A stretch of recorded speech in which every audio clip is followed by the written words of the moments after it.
مونږ په نن خپرونه کې د غوسې په موضوع د داخله ناروغیو د متخصص ډاکټر جان صاحب سره خبرې کړې او پر مهال به یې ستاسې ګڼې پوښتنې ځواب او اندېښنې به مو ورسره کمې شي. غوسه څه ته وایي؟ د نه غوسه کېدو لپاره د ډاکټرانو لارښوونې څه دي؟ که غوسه شو څه کول پکار دي؟ آیا غوسه کول رواني ناروغي ده؟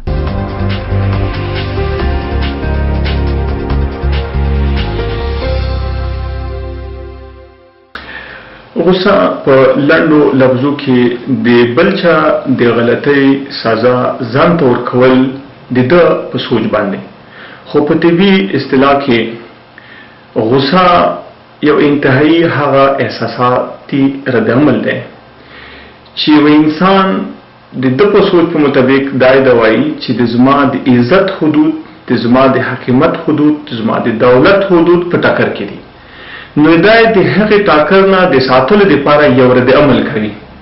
په معاشره کې هر یو انسان یو څه ایمیجینیشن لري یا تصورات لري چې باید زما زوی داسې وای، زما کوروالا داسې وای، زما پلار داسې وای، زما سره په څنګ کې کوم کارکوونکي په داسې انداز کار کولی. کله چې دی چې په کوم معاشره کې کار کوي هغه خلک په هغه د په تصور نه په خلاف کار وکړي نو دته غوسه راځي.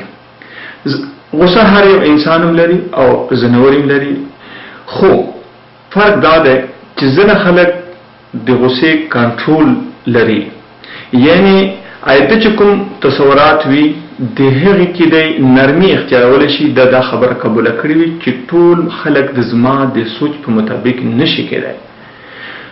ولې که څنګه چې موږ وګورو فزیکي لحاظ سره د زموږ د ګوتې فریم دی، د هر انسان دا ګوتې فریم د بل انسان نه مختلف دی، داسې ذهنونه مختلف دي، داسې زړونه مختلف دي، داسې جسمت هر څه مختلف دي.